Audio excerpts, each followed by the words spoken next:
Hello, welcome my students. আমি উড়ান পাঠশালা থেকে তোমাদের ইন্দ্রনীল স্যার বলছি। কমার্স অ্যান্ড অ্যাকাউন্টেন্সির আমি বিগত কয়েকটা ক্লাস নিয়েছি, আশা করি তোমরা সেগুলো করেছো। তো আমি তোমাদের এই কথাটাই বলতে চাই, যারা এখনো অবধি তোমাদের নাম এখনো অবধি রেজিস্টার করতে পারোনি, আগে ভাগে অ্যাপটাকে ইনস্টল করে ডাউনলোড করে নাও এবং নামটাকে রেজিস্টার করো। এবং অবশ্যই আমাদের যে নিয়মিত যে ক্লাসগুলো, যা উড়ান পাঠশালা একদম টোটালি ফ্রি অফ কস্টে যে সুবিধে আমাদের করে দিয়েছে, সেগুলো নিয়মিত করো। তাহলে দেখবে স্কুল সার্ভিস কমিশনের পরীক্ষায় তোমাদের অবশ্যই সাফল্য আসবে। আজকে আমরা যে টপিকটা নিয়ে শুরু করতে চলেছি তার নাম হচ্ছে final accounts, sole proprietors and partnership firms. Final accounts, কার ওপরে ফাইনাল অ্যাকাউন্টসটা রয়েছে না, এক মালিকই যে সমস্ত কারবারগুলো রয়েছে তাদের, এবং তার সঙ্গে অংশীদারি যে সমস্ত কারবার রয়েছে তাদের নিয়ে হচ্ছে আজকের বিষয়বস্তু। হ্যাঁ, ফাইনাল অ্যাকাউন্টস তোমরা করেছো, জার্নালে আমাদের আলোচনা হয়েছে, লেজার হয়েছে এর আগে, ট্রায়াল ব্যালেন্স হয়েছে, এবং আফটারঅল ফাইনাল অ্যাকাউন্টস, যার মধ্যে একটা বড় অংশ আছে কি ব্যালেন্স শিট নিয়ে। এখন প্রথমে কি বলেছে দেখো, প্রথমে বলা হয়েছে যে transactions of a business enterprise আর first recorded in the journal, then posted there from into the ledger. যে কথাটা একটু আগে তোমাদের বলছিলাম, যখনই একটা লেনদেন হয় সেই লেনদেনটা প্রথমে কোথায় রেকর্ড করা হয়, জাবেদা বা জার্নালে, তোমরা সকলেই জানো, এবং তারপর সেটাকে তোলা হয় খতিয়ানের খাতায় অর্থাৎ লেজারে, এবং সব শেষে কি করি আমরা, ট্রায়াল ব্যালেন্স করি। কেন না, ওটাকে অ্যাকুরেসি চেক করার জন্য, যে যা যা আমরা এখানে রেকর্ড করেছি জার্নাল লেজারে সেগুলো যথাযথভাবে তার প্রাথমিক যথার্থতা জানার জন্য ট্রায়াল ব্যালেন্সে তুলে ফেলা হয়। And it is prepare to test their arithmetical accuracy. ঠিক যে কথাটা বললাম, এই এরিথমেটিক্যাল অ্যাকুরেসি জানাটাই হচ্ছে আমাদের সবচেয়ে গুরুত্ব পায় ট্রায়াল ব্যালেন্স তৈরির ক্ষেত্রে। নেক্সট এবার কি না, ওই যে ট্রায়াল ব্যালেন্স বা রেয়ামিল আমরা বানালাম, তারপরে সেখান থেকে কি তৈরি করি আমরা না, সারা বছরের যে চূড়ান্ত হিসেব, যেটাকে আমরা বলি ফাইনাল অ্যাকাউন্টস, সেটা আমরা তৈরি করি। Final accounts very very important for our exam purpose. This final accounts consist of financial statements. আমরা এটা করে এসেছি, ফাইনাল অ্যাকাউন্টস যখনই তৈরি করেছি তাতে কি থাকছে, তাতে কতগুলো ফিনান্সিয়াল স্টেটমেন্ট থাকছে। এই স্টেটমেন্টগুলো কি কি না, নাম্বার ওয়ান হচ্ছে ট্রেডিং অ্যাকাউন্ট, ঠিক আছে, হ্যাঁ, বেচা কেনার হিসেব বা ক্রয় বিক্রয় হিসাব যেটাকে আমরা বলি। নেক্সট হচ্ছে কি প্রফিট অ্যান্ড লস অ্যাকাউন্ট, লাভ ক্ষতির হিসেব। আর তিন নম্বর হচ্ছে ব্যালেন্স শিট, যাকে বাংলায় বলে উদ্যত্ত পত্র। তাহলে একটা ফাইনাল অ্যাকাউন্টসের মধ্যে তিনটে পার্ট থাকছে, কি কি না, একটা ট্রেডিং অ্যাকাউন্ট, একটা প্রফিট অ্যান্ড লস অ্যাকাউন্ট, একটা হচ্ছে ব্যালেন্স শিট। আমরা উচ্চ মাধ্যমিক করেছি, গ্র্যাজুয়েশনে আমরা পেয়েছি। আমরা নেক্সট দেখো, এটা নিয়ে পরবর্তী আলোচনায় আসছি, যে this is not a separate account but only a part of profit and loss account which is the main account. কার ক্ষেত্রে বলেছে না, এটা বলা হয়েছে ট্রেডিং অ্যাকাউন্টের সম্বন্ধে। অর্থাৎ ব্যালেন্স শিট করতে গেলে ফার্স্ট পার্টে আমরা যখন যাই ট্রেডিং অ্যাকাউন্ট, সেই ট্রেডিং অ্যাকাউন্ট সম্বন্ধে বলা হয়েছে যে এটা কোনো পৃথক কোনো অ্যাকাউন্ট নয়, এটা আমাদের লাভ ক্ষতির হিসাবের একটি অংশ। তাই তো, লাভ ক্ষতির হিসেবটাই হচ্ছে কি মেন অ্যাকাউন্ট। সেই মেন অ্যাকাউন্টের একটা পার্ট কোনটাকে আমরা বলছি, ট্রেডিং অ্যাকাউন্ট। তাহলে ট্রেডিং অ্যাকাউন্ট কোনো সেপারেট অ্যাকাউন্ট নয়। The trading account is designed to show the gross profit or loss for a specific period.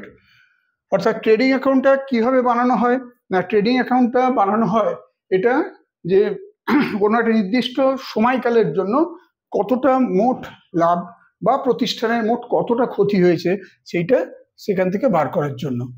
Gross profit or gross loss is the difference between cost of goods sold and sales. আমরা কি পাই trading account থেকে, either পাই আমরা মোট লাভ বা আমরা পাই মোট ক্ষতি। গ্রস প্রফিট বা গ্রস লস। এই গ্রস প্রফিট বা গ্রস লস হচ্ছে আমাদের কস্ট অফ গুডস সোল্ড আর সেলস তার ডিফারেন্স, ঠিক আছে, বিক্রয় এবং বিক্রিত পণ্যের মূল্য তার যে পার্থক্য, সেটাকেই আমরা বলবো কি গ্রস প্রফিট বা গ্রস লস। যদি দেখা যায় বিক্রয় মূল্য বেশি বিক্রিত পণ্যের দামের থেকে, তাহলে কি হবে, বিক্রয় মূল্য বেশি হলে আমরা অটোমেটিক্যালি লাভ পাবো, তাই তো, আমরা গ্রস প্রফিট পাবো। আর যদি উল্টোটা হয়, অর্থাৎ যদি দেখা যায় যে না, আমাদের বিক্রিত পণ্যের মূল্য, that means cost of goods sold, তার পরিমাণ বেশি রাদার দ্যান সেলস, তাহলে ঠিক উল্টোটা হবে। অর্থাৎ সেক্ষেত্রে হবে কি, তো আমাদের গ্রস লস বা মোট ক্ষতি আমরা জানতে পারবো। Therefore, for preparing A trading account we need to know তাই একটা ট্রেডিং অ্যাকাউন্ট তৈরির ক্ষেত্রে আমাদের কি কি জানা দরকার না, নাম্বার 1 হচ্ছে cost of good sold, number 2 হচ্ছে সেলস। তাহলে কস্ট অফ গুড সোল্ড আমরা বিষয়টা জানবো এবং আর তার সঙ্গে জানতে হবে আমাকে সেলস নিয়ে। দেখো, the amount of sales can be easily known from the sales account in the ledger. তাহলে আমাদের সেলস অ্যাকাউন্ট, এই যে সেলসের যে অ্যামাউন্টটা সেটা কি থেকে জানা যায়, can be easily known from the sales account. তাহলে আমরা যে লেজারে যে সেলস অ্যাকাউন্ট বানাই, তাহলে সেলস অ্যাকাউন্ট বানানোর কারণটা কি, সেখান থেকে আমাদের বিক্রির কতটা পরিমাণ সেটা তার থেকে জানা যায়। The cost of good sold however is to be calculated. তাহলে সেলসের পরিমাণ যখনই আমরা জেনে নিলাম, অর্থাৎ কি পরিমাণে আমার সেলস হয়েছে, তারপরে আমাদের ক্যালকুলেট করতে হয় বিক্রিত পণ্যের দাম বা cost of good sold. The cost of good sold কিভাবে আমরা বার করব, দেখো সেটা বলা হয়েছে the cost of good sold is computed as follows. তার একটা ফর্মুলা আছে। ফর্মুলাটা কি, ফর্মুলাটা হচ্ছে opening stock plus purchase less closing stock. এই ফর্মুলাটা কিন্তু মনে রাখতে হবে কস্ট অফ গুড সোল্ড বার করার। এই ফর্মুলাটা opening stock plus purchase less closing stock equal to হচ্ছে কস্ট অফ গুড সোল্ড। তাহলে দেখো এই ফর্মুলা থেকে তুমি যে কোনো কস্ট অফ গুড সোল্ডের যদি ভ্যালু দেওয়া থাকে, ক্লোজিং স্টক দেওয়া থাকলো, ওপেনিং স্টক দেওয়া থাকলো, তাহলে এখান থেকে কি বার করা যাবে, পারচেস। আবার ওপেনিং স্টক দেওয়া আছে, পারচেস দেওয়া আছে, কস্ট অফ গুড সোল্ড দেওয়া আছে, তোমাকে বার করতে বলতে পারে ক্লোজিং স্টকের ভ্যালু, সেটাও পেতে পারি আমরা। তাহলে এখান থেকে শুধু যে কস্ট অফ গুড সোল্ডের ভ্যালু আমরা পেতে পারি তাই নয়, ওপেনিং স্টক, ক্লোজিং স্টক বা পারচেস এগুলোর কিন্তু মূল্য এর মাধ্যম থেকে পাওয়া যাওয়া সম্ভব। নেক্সট আমরা দেখো আসছি, বলছে the purpose of profit and loss account is to show the final surplus, অর্থাৎ নেট প্রফিট। মানে এই যে আমরা প্রফিট অ্যান্ড লস অ্যাকাউন্টে বানাচ্ছি, এর মূল উদ্দেশ্য কি, এর মূল উদ্দেশ্য হচ্ছে চূড়ান্ত উদ্বৃত্ত অর্থাৎ নিট লাভ এটা নির্ণয় করা। অ্যাকচুয়ালি একজন ব্যবসায়ী যে ব্যবসা করেন তার তো মূল জানার জায়গাটা কোথায়, যে আমার ব্যবসায় সারা বছরের নিট মুনাফা কত হলো। তো সেটা কার মাধ্যম দিয়ে তিনি পাবেন, তিনি প্রফিট অ্যান্ড লস অ্যাকাউন্টের মাধ্যম দিয়ে এটা বার করতে পারবেন। হ্যাঁ, that is available for preparation, that is either for distribution to the owners or allocation to a reserve account. অর্থাৎ এই যে আমরা নিট মুনাফা যেটা পেলাম, ব্যবসায়ের নিট মুনাফা যেটা বার করা হলো, সেটা কি করা হয়, মালিকদের মধ্যে সেটাকে ডিস্ট্রিবিউট করা হয়, মালিকদের মধ্যে সেই লাভের অঙ্কটাকে বন্টন করা হয়, অথবা সেটা রিজার্ভ অ্যাকাউন্টে সেটাকে অ্যালোকেট করা হয়। নেক্সট দেখো, this account contains all the remaining expenditure incurred over the period covered other than that which has been charge to trading account. কি বলেছে, যে এই অ্যাকাউন্টে কি থাকে না, সমস্ত যে বাদবাকি যে সমস্ত খরচ খরচা, হ্যাঁ, ওই সময়কালের যেগুলো সেই সময়ের মধ্যে ঘটেছে, other than that which has been charge to trading account, অর্থাৎ ট্রেডিং অ্যাকাউন্টে যে সমস্ত আমরা সমস্ত যাবতীয় আমরা যে খরচগুলোকে আমরা তুলেছি, সেগুলোর পরে যেগুলো পড়ে থাকে সেই সমস্তগুলো সবই চলে আসে কোথায়, প্রফিট অ্যান্ড লস অ্যাকাউন্টে। ঠিক আছে, তাহলে ট্রেডিং অ্যাকাউন্টে যে সমস্ত খরচগুলো চার্জ করা হয়েছে, তারপরে যে সমস্ত খরচ খরচাগুলো বাকি পড়ে থাকে, সেগুলো সব কোথায় তোলা হয়, সেগুলো প্রফিট অ্যান্ড লস অ্যাকাউন্টে নিয়ে আসা হয়। Gross profit or gross loss calculated in trading account is transferred to this second part of the income statement. Income statement মানে কোনটাকে বলছে, ইনকাম স্টেটমেন্ট মানে বলছে profit and loss account and all remaining expenses or losses are shown on the debit side and gains on the credit side. অর্থাৎ gross profit বা gross loss যেটা trading অ্যাকাউন্টে আমরা ক্যালকুলেট করেছি, সেটা আলটিমেট ইনকাম স্টেটমেন্ট সেখানে কিন্তু সেটাকে ট্রান্সফার করা হয়। তাহলে ইনকাম স্টেটমেন্টটা হচ্ছে সেকেন্ড পার্ট, আর ট্রেডিং অ্যাকাউন্টে যেটা আমরা পেলাম গ্রস প্রফিট বা গ্রস লস, সেটা হচ্ছে first part.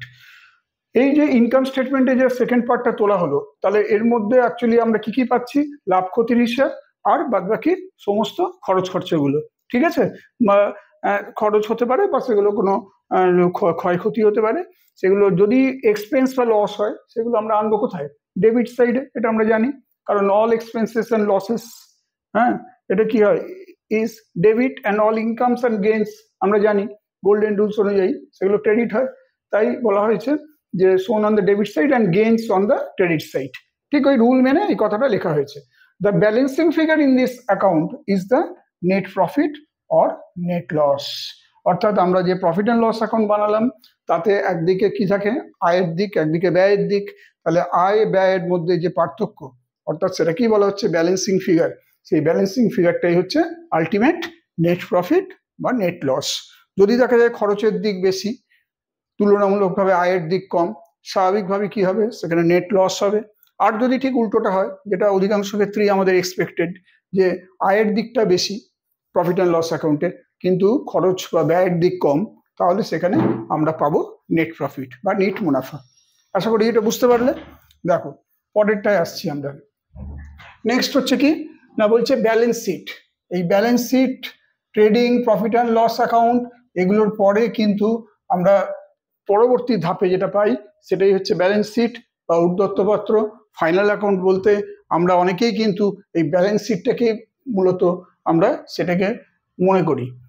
A balance sheet is a statement prepared. Balance sheet কাকে বলে দেখো, এই ব্যালেন্স শিটটা কি, a balance sheet is a statement prepared to show the financial position of business. অর্থাৎ কোনো ব্যবসার আর্থিক অবস্থা, হ্যাঁ, এটা কি করা হয়, কার মাধ্যমে প্রকাশ করা হয়, একটা ব্যালেন্স শিট হচ্ছে একটা স্টেটমেন্ট। এটা মনে রাখবে, balance sheet is not an account, হ্যাঁ, but it is a statement. Statement বলেই ব্যালেন্স শিটের ডেবিট ক্রেডিট এটা কিন্তু কখনোই সেখানে দেখানো হয় না, ডেবিট ক্রেডিট লেখা হয় না। তাহলে balance sheet is a statement prepared to show, কি কারণে তৈরি করা হয় না, the financial position of business, ব্যবসার আর্থিক অবস্থাটাকে তুলে ধরার জন্য ব্যালেন্স শিট তৈরি করা হয়।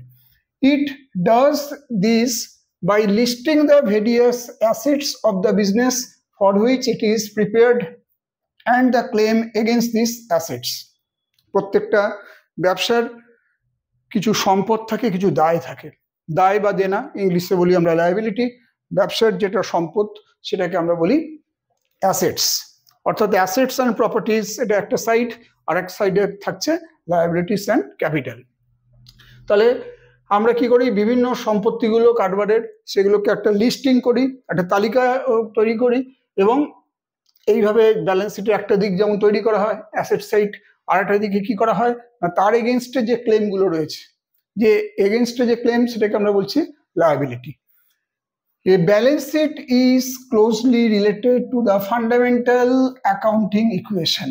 এটা ব্যালেন্স শিট হচ্ছে কি না, ফান্ডামেন্টাল যে অ্যাকাউন্টিং ইকুয়েশন তার সঙ্গে কিন্তু খুব ঘনিষ্ঠভাবে সম্পর্কিত। হ্যাঁ, এখানে বলা হয়েছে যে actually a balance sheet is an elaboration of the equation in which the assets, liabilities and owners equity are listed. অর্থাৎ একটা ব্যালেন্স শিট যে তৈরি করা হয় তার মধ্যে, এটার মধ্যে খুব ইলাবোরেটলি যে ইকুয়েশনটাকে সেখানে রিপ্রেজেন্ট করা হয়, তার মধ্যে কি থাকে, অ্যাসেট থাকে, ব্যবসায়ের লায়াবিলিটি থাকে, এবং ব্যবসায়ের মালিকের বা তার যে ইকুইটিস, অর্থাৎ তার যে ইকুইটি ক্যাপিটাল, সেগুলো এখানে কিন্তু তুলে ধরা হয়। অ্যান্ড তার সঙ্গে বলা হয়েছে the sum of the assets is shown is to be equal to the sum of liabilities. Balance শিটে সবসময় assets must be always equal to liabilities. ঠিক যত পরিমাণে সম্পদ ঠিক ততটাই দায় থাকবে। সেই জন্যই আমরা দেখি যে ব্যালেন্স শিটের বোথ সাইড অবশ্যই সবসময় ট্যালি করে। অ্যান্ড ওনার্স ইকুইটি, শুধু কিন্তু লায়াবিলিটি না, লায়াবিলিটির সঙ্গে ওনার্স ইকুইটি এটাও কিন্তু তার সঙ্গে যোগ হয়। অর্থাৎ একদিকে থাকছে ব্যবসার যত দায় বা দেনা, মালিকের যে সমস্ত সেখানে তার মূলধন, আর তার উল্টো দিকে কি থাকছে, সমস্ত সম্পদের তার সমষ্টি। অ্যাসেটের সাম বলতে কি বোঝাচ্ছে না, কারেন্ট অ্যাসেট, ফিক্সড অ্যাসেট, হ্যাঁ, সমস্ত ধরনের ট্যাঞ্জিবল বা ইনট্যাঞ্জিবল অ্যাসেট, সেগুলোকে আরেকটা দিকে রাখা হয়। তাহলে এটাকে আমরা কিভাবে লিখি দেখো, দিস শোন below capital plus liabilities equal to assets. মূলধন এবং তার সঙ্গে দায় বা দেনা, এটার ইকুয়াল টু হচ্ছে সম্পদ। এই ইকুয়েশনটা মনে রাখবে। A balance sheet is prepared only after the trading and profit and loss account have been prepared. এই কথাটা বারংবার আমরা একই কথাই বলে চলেছি যে ট্রেডিং অ্যাকাউন্ট আগে বানানো হয়, then profit and loss account, এবং তার পরবর্তীতে তৈরি করা হয় কি ব্যালেন্স শিট। আচ্ছা, after trading and profit and loss account have been prepared, After trading and profit and loss account have been prepared, balances remaining in the trial balance represent either assets or liabilities existing on the date of the financial close. সাধারণভাবে financial closing date কবে হয়? 31st March. আমরা জানি financial year start হয় 1 April, শেষ হয় 31st March. তাহলে সেখানে কি বলা হয়েছে যে trading profit and loss account তৈরি করার পরে যে সমস্ত ব্যালেন্সগুলো পড়ে থাকে সেই ব্যালেন্সগুলো দিয়ে একটা সেপারেট লিস্ট তৈরি করা হয়। ঠিক আছে, যে লিস্টের নাম হচ্ছে ট্রায়াল ব্যালেন্স, কারণ ট্রায়াল ব্যালেন্স হচ্ছে একটা স্টেটমেন্ট। তাহলে balances remaining in the trial balance represent either assets or liabilities existing on the date of the financial close.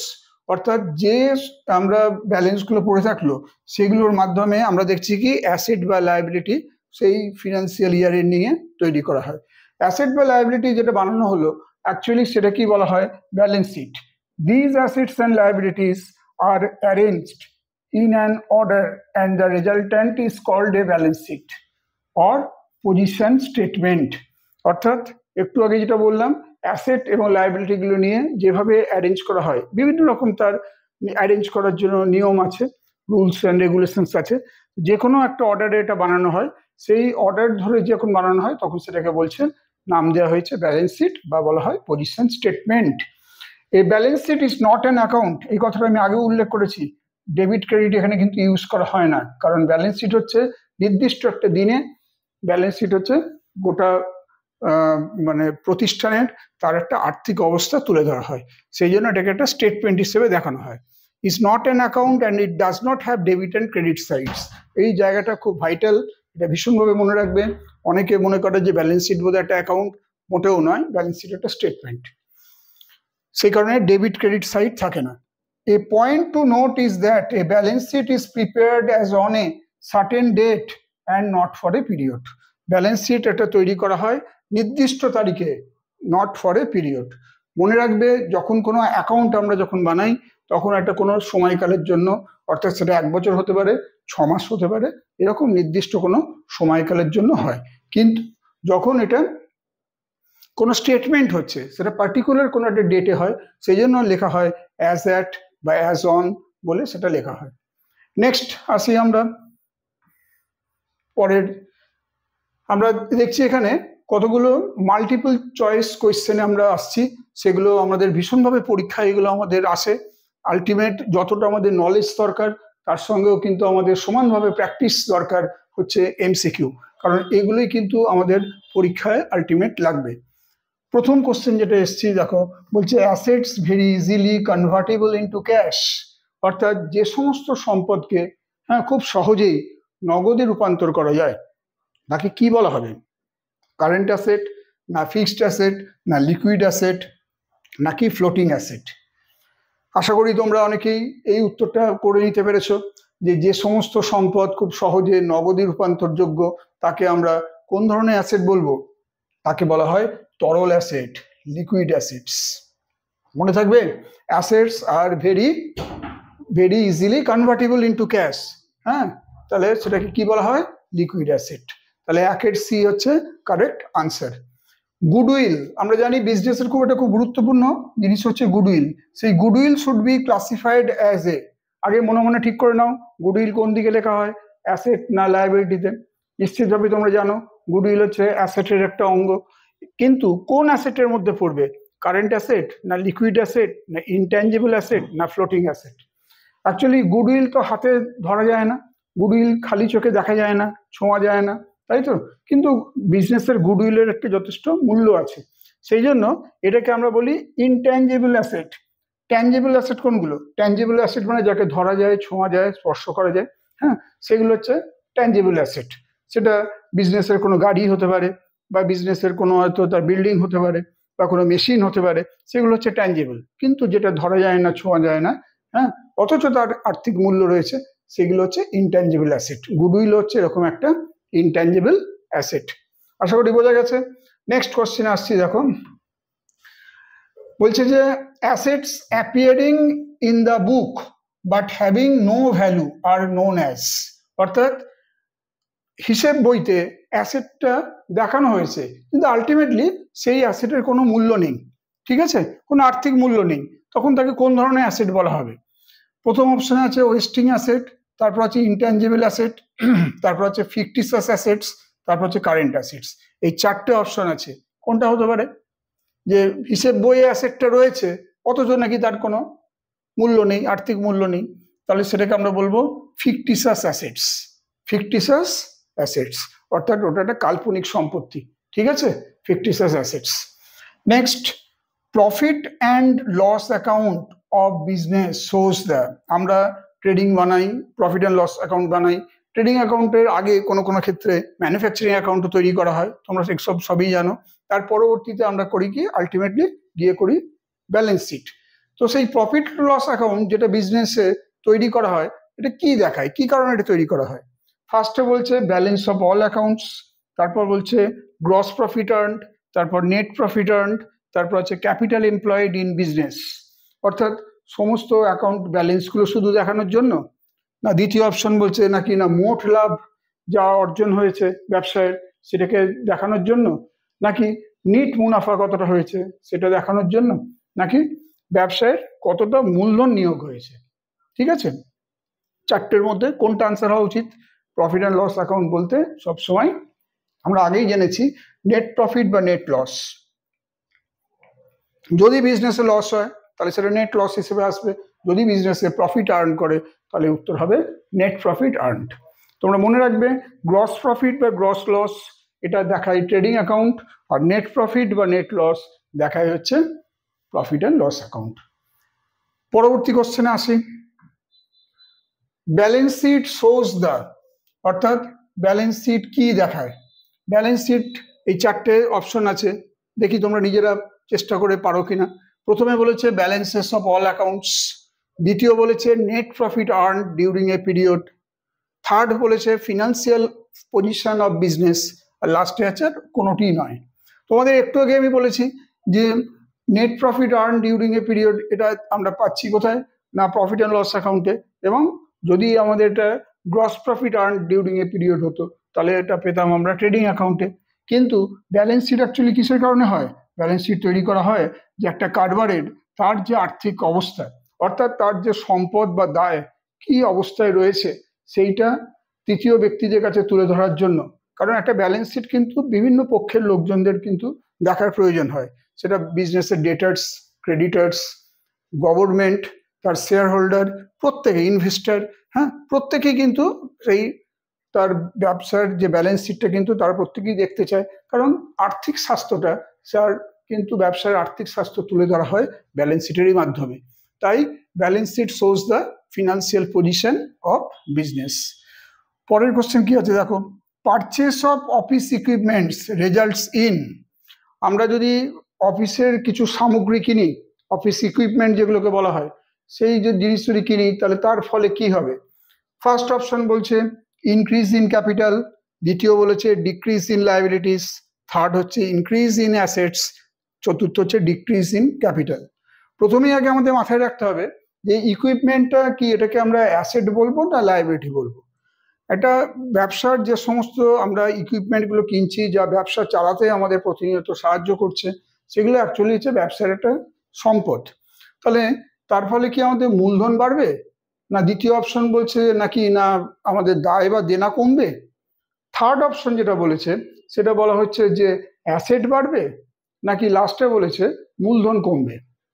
সাধারণত অফিস ইকুইপমেন্ট যা যা আমাদের অফিসের ব্যবহারের যে সামগ্রীগুলো, সেই সমস্ত জিনিসপত্র যদি আমরা কিনি তাহলে এর ফলে স্বাভাবিকভাবেই আমাদের অফিসের অ্যাসেট বাড়বে, ঠিক আছে? এগুলো তো কোনোভাবেই লায়াবিলিটি নয়, এগুলো আমাদের অফিসের সম্পত্তি, তাহলে সেটা ইনক্রিজ ইন অ্যাসেটস, এটাই হবে কারেক্ট আনসার। তাহলে এই প্রশ্নের উত্তর হচ্ছে সি একটা। পরের প্রশ্নে আসছি, বলছে investment by owner results in, অর্থাৎ ব্যবসার মালিকরা যে ব্যবসায় বিনিয়োগ করেন নিশ্চিতভাবে কোনো উদ্দেশ্য নিয়ে তারা এই বিনিয়োগটা করেন, তো এই বিনিয়োগের ফলে কি ঘটতে পারে?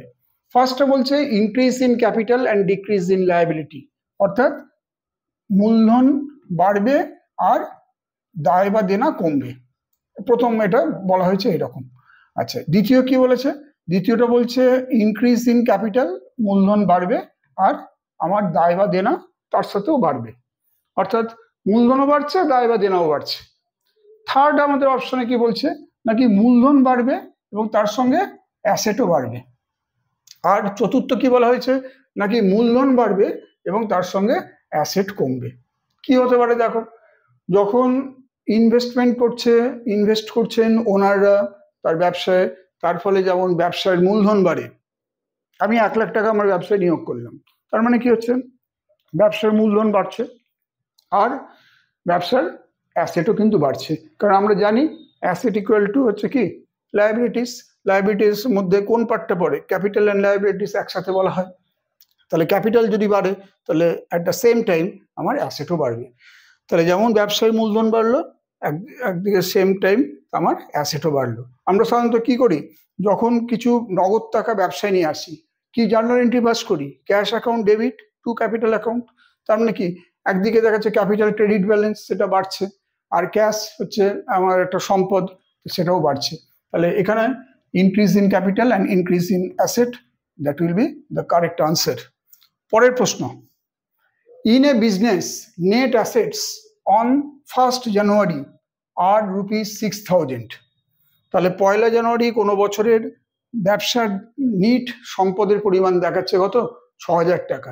অ্যান্ড অন জানুয়ারি 31 আর ₹7,500। তাহলে বছরের গোড়ায় নেট সম্পত্তির পরিমাণ 6,000, আর আমরা দেখছি 31শে জানুয়ারি অর্থাৎ ওই মাসেরই শেষের যে তারিখটা বলা হয়েছে সেখানে হচ্ছে 7,500 টাকা।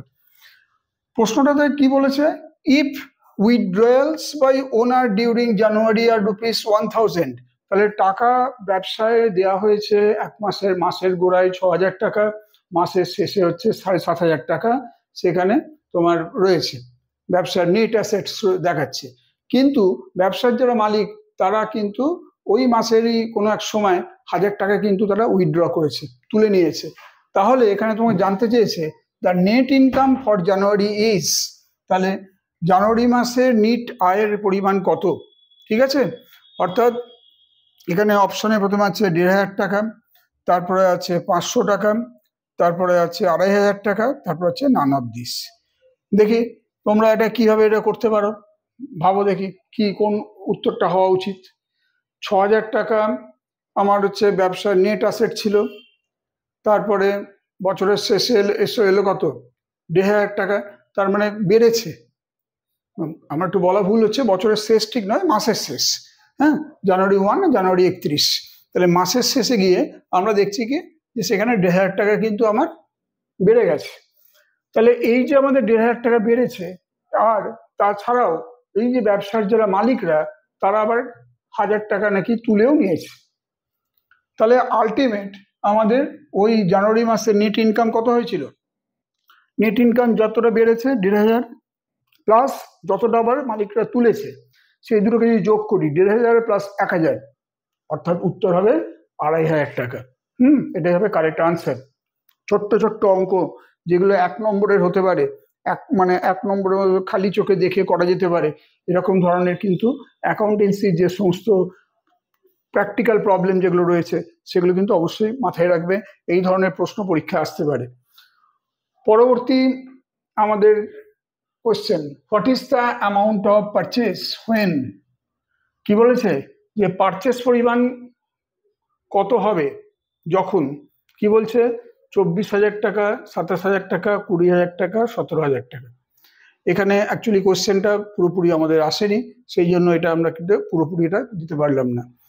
নেক্সট কোশ্চেনটায় চলে যাচ্ছি, যে বলছে যে ইনকমপ্লিট রয়েছে, সেই জন্য আনসারটা আমরা এখানে at the end of the year after adjustments have been made there is a balance in prepaid interest account, it is an, মানে বছরের শেষে অ্যাডজাস্টমেন্ট আমরা যে যতগুলো করি ফাইনাল অ্যাকাউন্ট করতে গেলে, সেই অ্যাডজাস্টমেন্ট করার পরে বা তৈরি হওয়ার পরে একটা প্রিপেড ইন্টারেস্ট অ্যাকাউন্টের একটা ব্যালেন্স দেখাচ্ছে।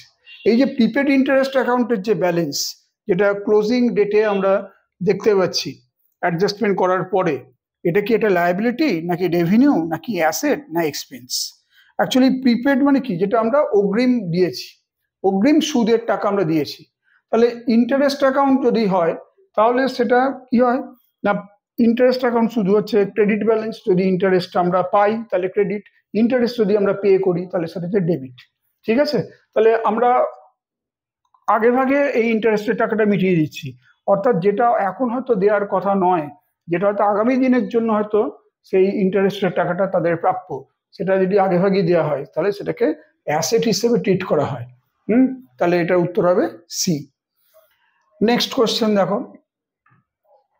বলছে after adjustments have been made at the end of the year there is a balance in wages outstanding account, it should be treated as a, অর্থাৎ সেই ফাইনাল অ্যাকাউন্ট তৈরি করতে গিয়ে অ্যাডজাস্টমেন্ট হওয়ার পর, অ্যাডজাস্টমেন্ট এন্ট্রি হওয়ার পর আমরা দেখছি কি বছর শেষে একটা ওয়েজেস আউটস্ট্যান্ডিং অ্যাকাউন্ট, অর্থাৎ বকেয়া মজুরির যে হিসেব তার একটা ব্যালেন্স দেখতে পাচ্ছি।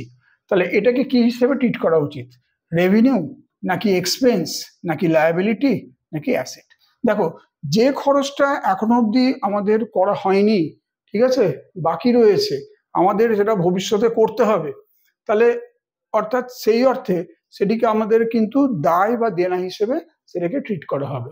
কারণ এখন আমরা দিইনি, কিন্তু এটা তো আমাদের বাকি পড়ে আছে, এটা তো ইন ফিউচার আমাদেরকে পে করতে হবে, তাই এটা আমাদের ঘাড়ে নিশ্চয়ই একটা লায়াবিলিটি।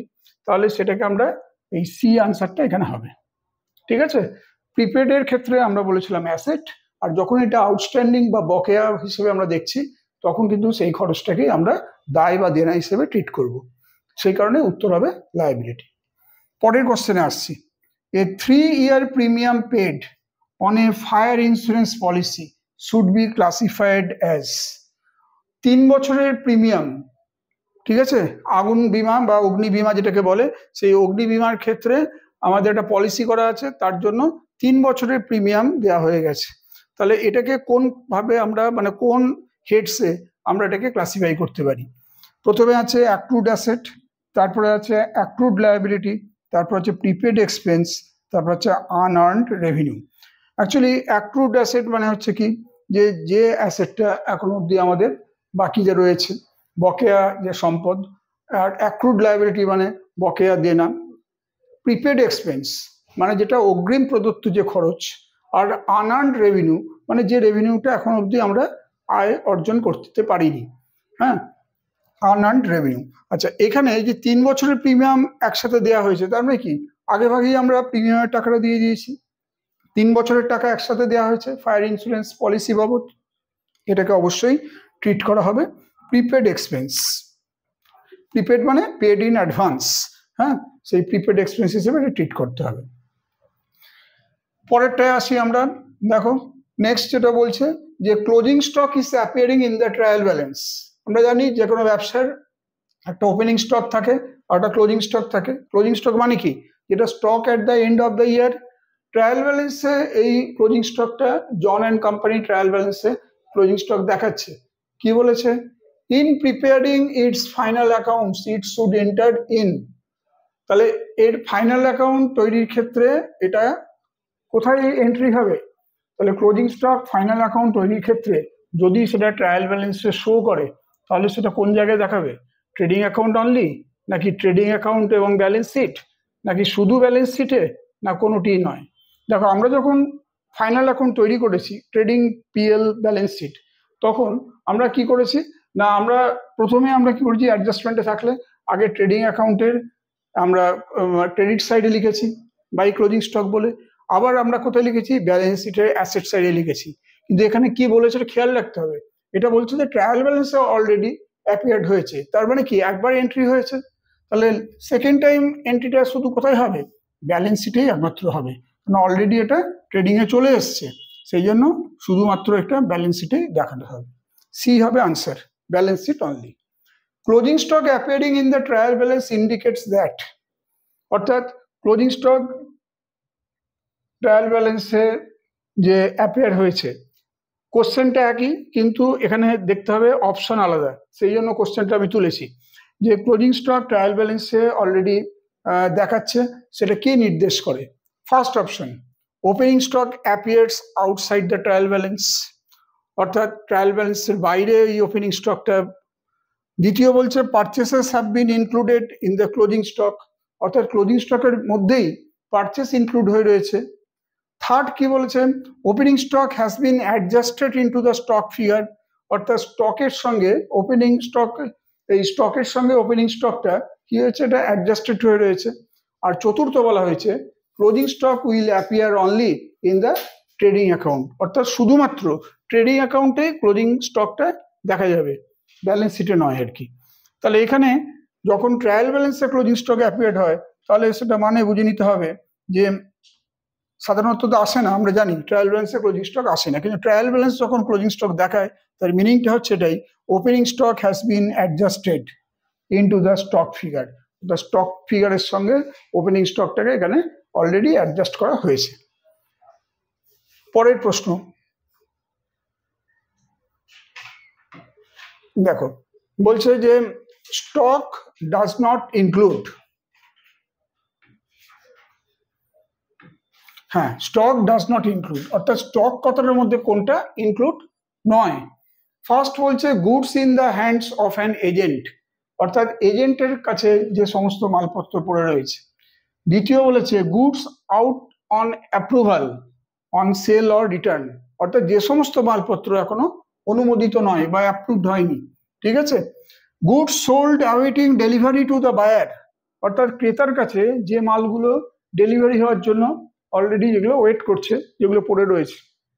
আর চতুর্থ বলেছে goods meant for resale hypothecated as security, অর্থাৎ পুনর্বিক্রয়ের জন্য যে সমস্ত মালপত্রগুলো সিকিউরিটি হিসেবে যেগুলো হাইপোথিকেটেড অবস্থায় রয়েছে। এই যে চারটে অপশন, তার মধ্যে স্টক বলতে কোনটা বোঝায় না, স্টকের মধ্যে কোনটা ইনক্লুড নয়, তাহলে উত্তর হবে সি, অর্থাৎ goods sold awaiting delivery to the buyer, ক্রেতার কাছে মাল যাবে, সেই মালগুলো পড়ে রয়েছে, সেগুলো ওয়েট করছে, সেটা কখনোই স্টকের মধ্যে আসে না, বাদ বাকিগুলো কিন্তু আসবে। Stock includes A B and D but not C. পরের প্রশ্নে কি আছে দেখো, for the purpose of final account stock is valued according to, আমরা ফাইনাল অ্যাকাউন্ট তৈরি করার ক্ষেত্রে যখন স্টকের সম্পর্কে আমরা যে রুলটা শিখেছি, যে স্টক ভ্যালুয়েশন যে আমরা করব, সেটা কি বেসিসে করব। ফার্স্ট অপশন কি বলেছে, cost or market value which ever is less. দ্বিতীয় বলেছে ফিপো অর লিফো বেসিস। থার্ড বলছে এনি অফ দ্য অ্যাবাভ। আর লাস্টে বলছে নান অফ দিস। ফাইনাল অ্যাকাউন্ট তৈরির ক্ষেত্রে স্টক ভ্যালুয়েশন যেটা করা হয়, সেটা প্রথমটাই বলেছে যে কস্ট বা মার্কেট, কস্ট ভ্যালু বা মার্কেট ভ্যালু, ঠিক আছে, তার মধ্যে যেটা কম হবে সেটা। দ্বিতীয় বলেছে ফিপো বা লিফো বেসিস, সেটাও হতে পারে, অথবা এই দুটোর মধ্যে যে কোনোটাকেই বেছে নেওয়া যেতে পারে, সেই জন্য এখানে উত্তর হবে এনি অফ দ্য অ্যাবাভ। চলো পরের কোশ্চেনে আমরা দেখি। পরের কোশ্চেন বলছে purchase of goods for the private use of the proprietor is included in the purchase account to be shown in the trading account. কি মানে, এটা মাল কেনা হয়েছে কেন না, মালিকের ব্যক্তিগত ব্যবহারের জন্য। হতেই পারে মালিকের একটা ব্যক্তিগত জীবন আছে, তার ব্যক্তিগত একটা পরিবার রয়েছে, আবার তার ব্যবসারও একটা প্রয়োজন আছে। তো সবসময় ব্যবসার প্রয়োজনের জিনিসই যে আমার হিসেবের খাতায় চলে আসবে তা নাও হতে পারে, ভুলবশত হতে পারে, বা অন্য কোনো কারণে হয়তো দেখা গেল ব্যক্তিগত প্রয়োজনে কিছু কেনা জিনিস সেটা ব্যবসার মধ্যে মিশে গেছে। ঠিক এরকমই একটা ঘটনা, purchase of goods for the private use of the proprietor is included in the purchase account, অর্থাৎ মালিকের ব্যক্তিগত ব্যবহারের জন্য কেনা জিনিস সেটা তার পারচেস অ্যাকাউন্টের মধ্যে ঢুকে পড়েছে এবং সেটা ট্রেডিং অ্যাকাউন্টে দেখানো হয়েছে। Sorry, the adjusting entry required is, এই যে ট্রেডিং অ্যাকাউন্টের মধ্যে যে পারচেস অ্যাকাউন্ট যে আমরা শো করি, সেখানে যদি মালিকের ব্যক্তিগত ব্যবহারের জন্য কেনা জিনিস মূল্য সেখানে যদি ঢুকে যায়, তাহলে সেক্ষেত্রে অ্যাডজাস্টমেন্ট এন্ট্রি কি হবে। আমাদের ফার্স্ট বলেছে পারচেস টু ড্রয়িংস, দ্বিতীয় বলেছে ট্রেডিং টু ড্রয়িংস, থার্ড হচ্ছে capital account two purchase account, লাস্টে বলেছে নো এন্ট্রিজ রিকোয়ার্ড। অ্যাকচুয়ালি দেখো, যেটা সঠিক উত্তর হওয়ার কথা সেটা হচ্ছে যে আমাদের ব্যবসার মূলধন থেকে যদি আমরা কিছুটা তুলে নিই কখন আমরা এটা ভাবতে পারি না ব্যক্তিগত প্রয়োজনে আমরা যদি সেই ব্যবসায়িক মূলধনটাকে ব্যবহার করি। তাই তো হয়েছে, এই যে প্রাইভেট ইউজের জন্য মাল কেনা হয়ে গেছে মালিকের ব্যক্তিগত প্রয়োজনে, ঠিক আছে, তার পারিবারিক কোনো কারণ হোক অন্য কারণে ব্যক্তিগত প্রয়োজনে সেটা তোলা হয়েছে। তার মানে কি ব্যবসার মূলধন কমলো। তাহলে ক্যাপিটাল অ্যাকাউন্ট আমরা জানি ইটসেলফ ক্রেডিট ব্যালেন্স, তাকে যদি কমাতে হয় তাহলে কি করতে হবে? ডেবিট করতে হবে। উল্টো দিকে পারচেস কিন্তু আমার ক্রেডিট করতে হবে। কেন না? পারচেস অ্যাকাউন্ট অলরেডি ডেবিট হয়ে আছে। পারচেস অ্যাকাউন্ট ডেবিট হয়ে থাকে মানে কি ওটা বেড়ে রয়েছে। পারচেস অ্যাকাউন্টটা এটা মূল্য যা দেখাচ্ছে সেটা কিন্তু অলরেডি ইনফ্লেটেড অবস্থায় দেখাচ্ছে, এটা অলরেডি বেড়ে রয়েছে। তাহলে পারচেস অ্যাকাউন্টকে কমাতে হবে। তাহলে পারচেস অ্যাকাউন্ট কমানো মানে কি? Purchase account credit. Purchase account itself debit balance, সেখানে ভুলবশত মালিকের ব্যক্তিগত ব্যবহারের জন্য কিছু মাল কেনা ছিল, সেটা ওই পারচেস অ্যাকাউন্টের ব্যবসায়ের মধ্যে ঢুকে গেছে, সেখান থেকে কমাতে গেলে পারচেস অ্যাকাউন্ট ক্রেডিট করতে হবে। তাহলে capital account debit to purchase account. Adjustment entry তোমরা কিন্তু অবশ্যই opening entry, closing entry, adjustment entry, rectifying entry এই জায়গাগুলোর কিন্তু ভালোভাবে কিন্তু দেখবে, কারণ ওগুলো ছোট ছোট একটা একটা করে এরকম প্রবলেম কিন্তু তোমাদের দিতে পারে, যেগুলো 1 নম্বরের মধ্যে পরীক্ষায় অবশ্যই করা সম্ভব। কিন্তু তার জন্য বেসিক যে আমাদের যে অ্যাকাউন্টিং যে বেস সেটা কিন্তু খুব ভালোভাবে তৈরি হতে হবে। চলো পরেরটা কি আছে দেখো। পরেরটা রয়েছে purchases of stationery and advertising materials is included in the purchase account to be shown in the income statement. অর্থাৎ স্টেশনারি কেনা হয়েছে, কিছু বিজ্ঞাপনী মাল মশলা বা অ্যাডভার্টাইজিং ম্যাটেরিয়াল কিছু কেনা হয়েছে, কিন্তু সেটা কোথায় চলে গেছে? ইনকাম স্টেটমেন্টের পারচেস অ্যাকাউন্টের মধ্যে সেটাকে দেখানো হয়েছে। তাহলে এটাকে যদি আমাকে অ্যাডজাস্টমেন্ট এন্ট্রি বানাতে বলে তাহলে আমরা কি করব দেখো। The required adjusting entry is, প্রথমে বলেছে স্টেশনারি টু ক্যাশ, দ্বিতীয় বলেছে purchase account debit to stationery, third বলা হয়েছে stationery account debit to purchase account, লাস্টে বলেছে নো এন্ট্রি ইজ রিকোয়ার্ড। আমরা প্রত্যেকেই জানি যে স্টেশনারি কিনলে কি হয়, স্টেশনারি হচ্ছে নমিনাল অ্যাকাউন্ট। নমিনাল অ্যাকাউন্টের কি রুল আছে? Golden rule. সেখানে বলাই আছে all expenses and losses are debit and all incomes and gains are credit. তাহলে আমাদের জার্নাল এন্ট্রি করতে গেলে সবসময় গোল্ডেন রুল মাথায় রাখতে হবে। তার আগে আইডেন্টিফাই করতে হবে এটা পার্সোনাল, রিয়েল না নমিনাল। তাহলে আমরা এটা দেখেই বুঝতে পারছি স্টেশনারি অ্যাকাউন্টটা কি, সেটা নমিনাল অ্যাকাউন্ট। তাহলে নমিনাল অ্যাকাউন্ট হিসেবে আমরা যখনই এই স্টেশনারি কিনবো তাহলে স্টেশনারি অ্যাকাউন্টকে ডেবিট করব। এবং কি হয়েছে, অ্যাডভার্টাইজিং কিছু ম্যাটেরিয়ালস তার সঙ্গেও এর মধ্যে একসাথে ঢুকে গেছে, কোথায়? পারচেস অ্যাকাউন্টের মধ্যে। তাহলে এই যে স্টেশনারি অ্যাডভার্টাইজিং ম্যাটেরিয়াল এই দুটোকে মিলে আমরা স্টেশনারি অ্যাকাউন্টকে ডেবিট করলাম। দেখো এই অবধি ঠিকঠাক হলো, কিন্তু যেহেতু এটা পারচেস অ্যাকাউন্টে ঢুকে গেছে, এটা কিন্তু তো পারচেস অ্যাকাউন্টে ঢোকার কথা নয়, এটা স্টেশনারি অ্যাকাউন্টে ঢোকার কথা। তাহলে পারচেস অ্যাকাউন্ট অলরেডি কিন্তু বেড়ে রয়েছে, যেহেতু ভুলবশত পারচেস অ্যাকাউন্টের মধ্যে আমরা লিখে ফেলেছি। তাহলে ওটাকে ঠিক করতে হলে কি করতে হবে? পারচেস অ্যাকাউন্ট ডেবিট ব্যালেন্স, তাকে যদি আমি এখন কমাতে চাই, ঠিকঠাক করতে গেলে কি করতে হবে? যেটা বেড়ে আছে সেটাকে কমাতে হবে। তাহলে ডেবিটকে ক্রেডিট করে দাও, তাহলে অটোমেটিক্যালি কি হবে? আমার ঠিক এন্ট্রি পাবো। অর্থাৎ পারচেস অ্যাকাউন্ট বেড়ে গেছে, ডেবিট হয়ে আছে, সেটাকে আমি ক্রেডিট করে দিলাম। তাহলে পারচেস অ্যাকাউন্ট লিখতে হবে ক্রেডিট। তাহলে এই এন্ট্রিটাই আমার কিন্তু কারেক্ট এন্ট্রি। খেয়াল রাখবে stationery account debit to purchase account, দুটোই নমিনাল অ্যাকাউন্ট, দুটোর ক্ষেত্রেই কিন্তু রুলস একই, যে expense and losses are debit, all incomes and gains credit. তাহলে এই সি হচ্ছে কারেক্ট আনসার। পরেরটায় আসি আমরা। দেখো বলেছে adjustment entry for provision for discount on debtors. আমরা ডেটার্স কাদের বলে? ডেটার্সের বাংলা হচ্ছে দেনাদার বা খাতক, যাদের কাছে ধারে মাল বিক্রয় করা হয় তাদেরকেই বলা হয় ডেটার্স। উচ্চারণটা ডেপ্টার্স নয়, ডেটার্স। এবার সেই ডেটার্সকে কিছু ডিসকাউন্ট ছাড়া হয়, কারণ যদি কোনো ডেটার্স আমাদের ঠিক নির্দিষ্ট সময়ের আগেভাগেই টাকা শোধ করে দেয় তাহলে তার জন্য আমাদের কিন্তু কিছু ছাড় দেওয়া হয়, সেটাকে বলে ডিসকাউন্ট অন ডেটার্স। এবং তার জন্য ব্যবসায় আলাদা করে কিছু প্রভিশন করার প্রয়োজন ঘটে, যেটিকে বলা হয় provision for discount on debtors. এখন এর অ্যাডজাস্টমেন্ট এন্ট্রি কি হবে? ফার্স্টে বলেছে provision for discount on debtors debit to profit and loss account credit. দ্বিতীয় বলেছে provision for discount on debtors account debit to debtors account credit. Third বলছে profit and loss account debit to provision for discount on debtors account credit. আর লাস্টে আছে নান of this. এখানে একটা জিনিস বলি, যখনই আমার এই প্রভিশন করতে হবে ডিসকাউন্ট অন ডেটার্সের ওপর, স্বাভাবিকভাবে সেটা তুলতে হবে কোথায়? সেটা তুলতে হবে পিএল অ্যাকাউন্টে। পিএল অ্যাকাউন্টের ডেবিট দিকে এটা লেখা হয়, তাহলে তখন আমরা কি করি? Profit and loss account debit to provision for discount on debtors, এই আমরা জার্নাল এন্ট্রি করি। তাহলে সেই হিসেবে আমরা দেখছি এখানে প্রফিট অ্যান্ড লস অ্যাকাউন্টকে ডেবিট করা হয়েছে। আর ক্রেডিট তাহলে কোনটা হবে? আমরা জানি any provision or reserve is always treated as credit. Provision for discount on debtors এইটাকে করা হবে ক্রেডিট অ্যাকাউন্ট। ঠিক আছে? অর্থাৎ ডেটার্সদের ডিসকাউন্ট দেওয়ার জন্য যে প্রভিশন করা হলো, এই প্রভিশনটা সাধারণত কি করা হয়? প্রফিট থেকেই একটা পার্ট সরিয়ে রাখা হয়, হ্যাঁ, ইন ফিউচার এটা প্রয়োজন লাগতে পারে বলে, তাহলে সেটাকে ক্রেডিট করা হবে।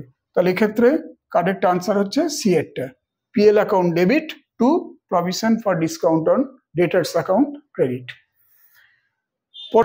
নেক্সট হচ্ছে the adjustment entry for stock at the end. অর্থাৎ স্টক এট দ্য এন্ড মানে কি? Closing stock. ক্লোজিং স্টকের অ্যাডজাস্টমেন্ট এন্ট্রি কি হবে? এটা আমরা অনেকেই ক্লোজিং স্টক ট্রিটমেন্ট করি ঠিকই ফাইনাল অ্যাকাউন্ট করার সময়, কিন্তু জানি না যে এর এগেনস্টে কি জার্নাল এন্ট্রি হতে পারে। প্রথমে আছে দেখো purchase account debit to closing account, closing stock account. দ্বিতীয়তে কি আছে? Opening stock account debit to closing stock account.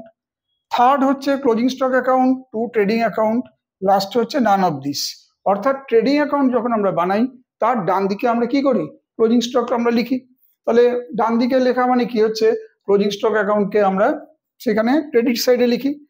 এবার যখন আমাকে অ্যাডজাস্টমেন্ট এন্ট্রি করতে হবে তখন কি হবে? তখন কিন্তু করতে হবে ক্লোজিং স্টক অ্যাকাউন্টকে ডেবিট করে ট্রেডিং অ্যাকাউন্টকে ক্রেডিট করতে হবে। ঠিক আছে? এটা হবে কারেক্ট আনসার, মনে থাকে যেন। অর্থাৎ তো closing stock account debit two trading account বলেই আমরা ট্রেডিং অ্যাকাউন্ট থেকে ক্লোজিং স্টক অ্যাকাউন্টকে আমরা ডেবিট করছি। যখন আমরা ফাইনাল অ্যাকাউন্ট করছি তখন ট্রেডিং অ্যাকাউন্টে ক্লোজিং স্টক অ্যাকাউন্টে ক্রেডিটে লিখি, কিন্তু তার আগে জার্নাল এন্ট্রিটা পাস করা হয় ক্লোজিং স্টক টু ট্রেডিং। পরবর্তী wages outstanding. Wages outstanding is appearing in the trial balance of a company. Company trial balance তৈরি হয়েছে, সেখানে দেখানো হয়েছে wages outstanding. while preparing income statement and balance sheet, wages outstanding should appear in। তাহলে trial ব্যালেন্সে wages outstanding দেখানো হয়েছে, কিন্তু ইনকাম স্টেটমেন্ট ব্যালেন্স শিট যখন বানানো হচ্ছে তখন এই ওয়েজেস আউটস্ট্যান্ডিংটা কোথায় সেটা অ্যাপিয়ার করা উচিত? ফার্স্ট অপশনে আছে ইনকাম স্টেটমেন্ট অনলি, তারপরে আছে both income statement as well as balance sheet, third আছে ব্যালেন্স শিট অনলি, আর লাস্টে আছে either income statement or balance sheet. এখানে একটা জিনিস বুঝতে হবে, ট্রায়াল ব্যালেন্সে দেখানো হয়েছে ওয়েজেস আউটস্ট্যান্ডিং কোম্পানি, তার মানে হচ্ছে একবার অলরেডি এটা এন্ট্রি হয়ে গেছে। ডাবল এন্ট্রি সিস্টেমে আমাদের দুবার করে সব জিনিস এন্ট্রি করতে হয়, তাহলে এর পরবর্তীতে শুধুমাত্র এই ব্যালেন্স শিটেই এটাকে এন্ট্রি করলে চলবে। অলরেডি ট্রায়াল ব্যালেন্স একবার হয়ে গেছে, সেকেন্ড বা ফাইনাল এন্ট্রি যেটা সেটা আসবে একমাত্র ব্যালেন্স শিটে। তাহলে কারেক্ট আনসার হবে সি একটা। চলো পরেরটা আসেন। বলছে depreciation is appearing in the trial balance of a company while making final accounts it should be shown in। অর্থাৎ ট্রায়াল ব্যালেন্স কোম্পানি বানিয়েছে, সেখানে ডেপ্রিসিয়েশন বাংলায় যেটাকে আমরা বলি অবচয়, সেটা অলরেডি এটা দেখানো হয়েছে, কিন্তু যখন ফাইনাল অ্যাকাউন্ট তৈরি করা হবে এটা কোন জায়গায় এটাকে দেখানো হবে? প্রথমে বলা হয়েছে the balance sheet as a deduction from the asset concern. অর্থাৎ ব্যালেন্স শিটের যে নির্দিষ্ট যে অ্যাসেট থেকে, সেই অ্যাসেট থেকে এটাকে বাদ দিতে হবে। দ্বিতীয় বলেছে profit and loss account and balance sheet, অর্থাৎ দুটো জায়গাতে আসবে। ডেপ্রিসিয়েশনটা একবার প্রফিট অ্যান্ড লস অ্যাকাউন্টে লিখবো, আরেকবার আমরা লিখবো ব্যালেন্স শিটে। থার্ড এটা বলেছে the profit and loss account, অর্থাৎ শুধু প্রফিট অ্যান্ড লস অ্যাকাউন্টে। আর লাস্টে যেটা বলা হয়েছে the profit and loss account or balance sheet, অথবা প্রফিট মানে হয় প্রফিট অ্যান্ড লস অ্যাকাউন্ট অথবা ব্যালেন্স শিট, যে কোনো একটাতে এটা আসবে। তাহলে যখন আমরা বলছি depreciation trial balance of a company যখন অলরেডি শো করছে, তাহলে সেটা ফাইনাল অ্যাকাউন্ট তৈরি করার সময় শুধুমাত্র এটা কিন্তু প্রফিট অ্যান্ড লস অ্যাকাউন্টেই কিন্তু আসা উচিত। ঠিক আছে? অলরেডি একবার ট্রায়াল ব্যালেন্সে হয়েছে, এন্ট্রি হয়েছে, আবার যখন এটাকে ডাবল এন্ট্রি সিস্টেমে আবার যখন আরেকবার করব, সেটা শুধুমাত্র আসার কথা প্রফিট অ্যান্ড লস অ্যাকাউন্ট, অর্থাৎ সি হবে কারেক্ট আনসার।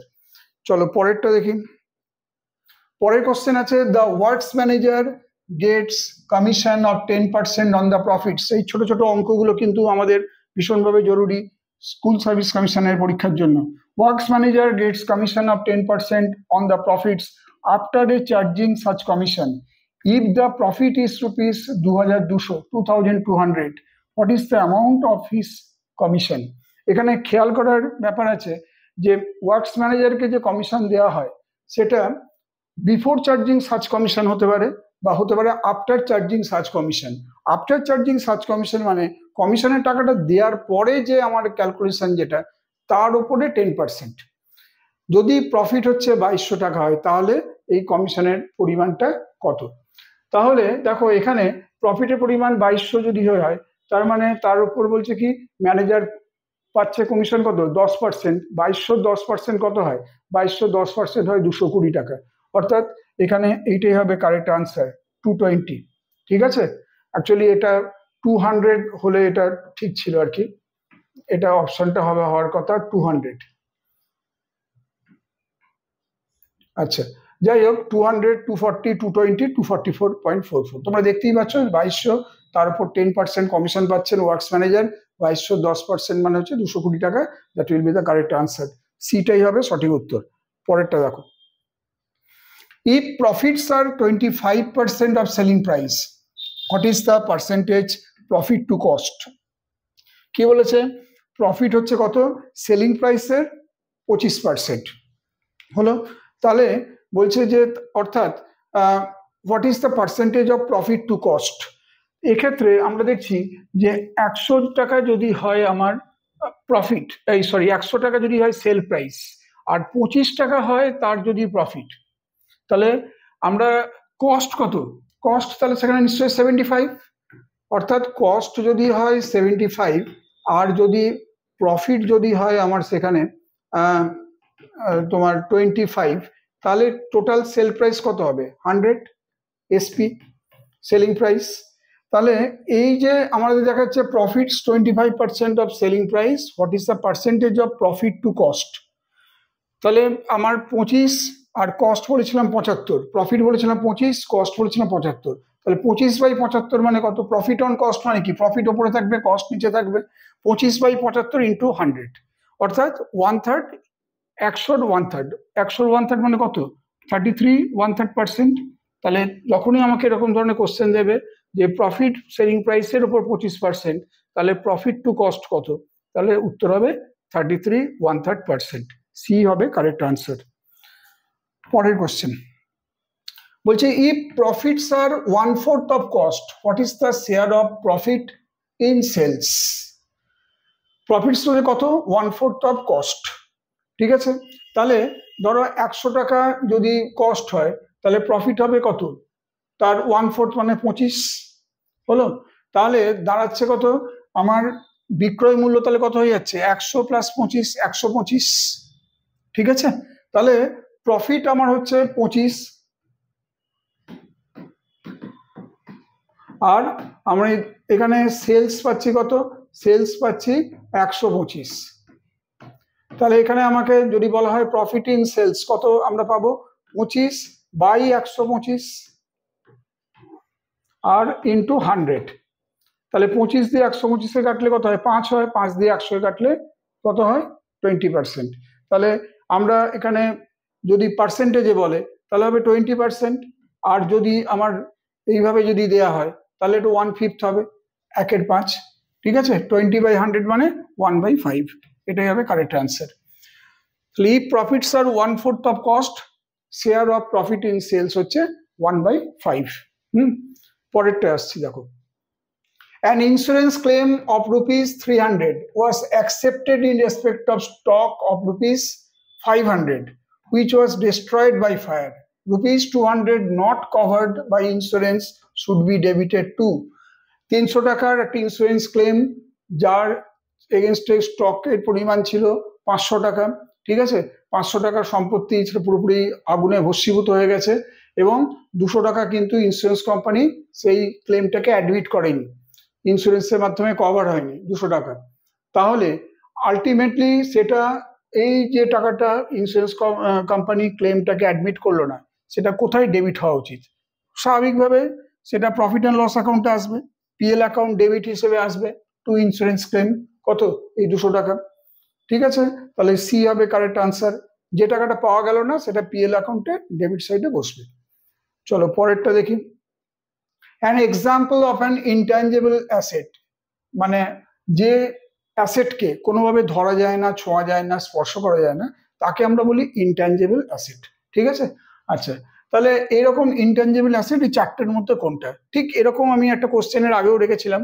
চারটের মধ্যে প্রথমটা হচ্ছে প্রিলিমিনারি এক্সপেন্স, তারপর হচ্ছে ডিফার্ড রেভিনিউ এক্সপেন্স, তারপর হচ্ছে গুডউইল, তারপর হচ্ছে debit balance of profit and loss account. আশা করি তোমরা সবাই পারবে, কারণ ঠিক সিমিলার টাইপ অফ কোয়েশ্চেন এর আগেও আমাদের ছিল। সেটা হচ্ছে গুডউইল। গুডউইল হচ্ছে একটা অ্যাসেট যেটাকে নাকি খালি চোখে দেখা যায় না, ধরা যায় না, ছোঁয়া যায় না, but it still remains, still exist. তাই গুডউইলকে আমরা বলছি ইনটেঞ্জেবল অ্যাসেট।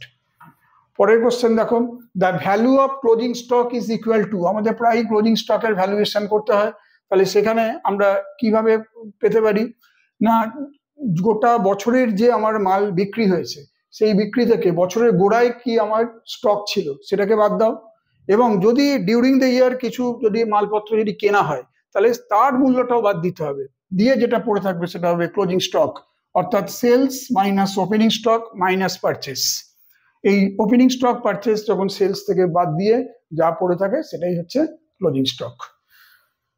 পরের কোশ্চেনে রয়েছে, in final accounts trade discount is, final অ্যাকাউন্টে trade discount shown as a separate item in trading account, shown as a separate item in PL account, deducted from the amount of sales or purchase as the case may be, আর লাস্টে আছে ওপরে যে কোনোটি, any of the above. Final অ্যাকাউন্টে actually trade discount সবসময় বাদ যায়। কার থেকে বাদ দেওয়া হয়? ফাইনাল অ্যাকাউন্টে যে ট্রেড ডিসকাউন্ট বাদ দেওয়া হয় সেটা কিন্তু সেলস অ্যামাউন্ট থেকেই বাদ দেওয়া হয়। ঠিক আছে, যদি সেলস থাকে সেলস, বা যদি কোনো পারচেস থাকে অ্যামাউন্ট, যেটা থাকবে যে কোনো একটা থেকেই বাদ যেতে পারে। তাহলে সি হবে কারেক্ট অ্যান্সার। পরের কোশ্চেন কি আছে?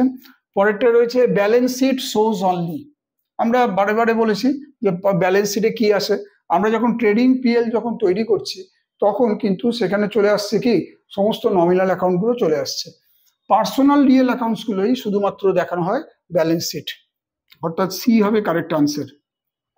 পরেরটা দেখো, বলছে if the rate of gross profit is 20% on the cost of goods sold and the sales are rupees 1,50,000, then the total gross profit would be, তাহলে গ্রস প্রফিট কত বলেছে? 20%। কার ওপরে? কস্ট অফ গুড সোল্ড এর ওপরে। আর sales কি? Sales বলছে 1.5 লাখ, তাহলে total gross profit কত হবে? অর্থাৎ আমরা যদি দেখি এইভাবে যে 20% হচ্ছে তোমার গ্রস প্রফিট হচ্ছে কস্ট অফ গুড সোল্ড এর ওপর। তোমাকে জানতে চাইছে যে টোটাল গ্রস প্রফিট তাহলে কত, টোটাল গ্রস প্রফিট তাহলে কত হবে? তাহলে দেখো 20% 1.5 লাখ মানে অ্যাকচুয়ালি কত হয়? 30,000। কিন্তু এখানে তো 30,000 হচ্ছে কি না কস্ট অফ গুড সোল্ড এর উপর, তাহলে কস্ট অফ গুড সোল্ড এর উপর যদি 30,000 হয় তাহলে গ্রস প্রফিটের ক্ষেত্রে কত হবে? গ্রস প্রফিটের উপর তুমি ক্যালকুলেট করলে পাবে 25,000 টাকা, 25,000। Next, while preparing annual financial statement, the credit balance shown by the passbook should be treated as, অর্থাৎ যখন আমরা সারা বছরের বার্ষিক হিসাব তৈরি করি তখন ক্রেডিট ব্যালেন্সগুলো, ব্যাংকের ক্রেডিট ব্যালেন্সটাকে সেটা কি হিসেবে ট্রিট করা হয়? লায়াবিলিটি না অ্যাসেট? এটাই প্রশ্নটা। অ্যাকচুয়ালি এটাকে অ্যাসেট হিসেবে ট্রিট করা হয়। মানে পাসবইকে ক্রেডিট সাইডে কিছু টাকা দেখাচ্ছে মানে সেটা তোমার নিজস্ব টাকা। ঠিক আছে, পরেরটা দেখো, goods costing rupees 20,000 were damaged by fire when insurance company paid rupees 18,000. Profit and loss account will be debited with, 20,000 টাকার মধ্যে 18,000 টাকা ইন্স্যুরেন্স কোম্পানি তোমার ড্যামেজের জন্য দিয়েছে, তাহলে যেটা দেয়নি সেই টাকাটা কত? 2,000 টাকা। তাহলে প্রফিট অ্যান্ড লস অ্যাকাউন্টে ডেবিট হবে কত? 2,000। 20,000 minus 18,000। Next question, closing stock appearing in the trial balance will be taken to. ঠিক আছে, আমার যদি trial balance already closing stock একবার চলে আসে তাহলে ডাবল এন্ট্রি সিস্টেমে তাহলে আসবে শুধুমাত্র ব্যালেন্স শিটে। আজ আমাদের এখানেই শেষ করলাম, আমাদের উড়ান পাঠশালার আজকের ক্লাস এখানেই শেষ করলাম। পরবর্তী চ্যাপ্টার নিয়ে আমি আসবো পরবর্তী ক্লাসে। ভালো থেকো।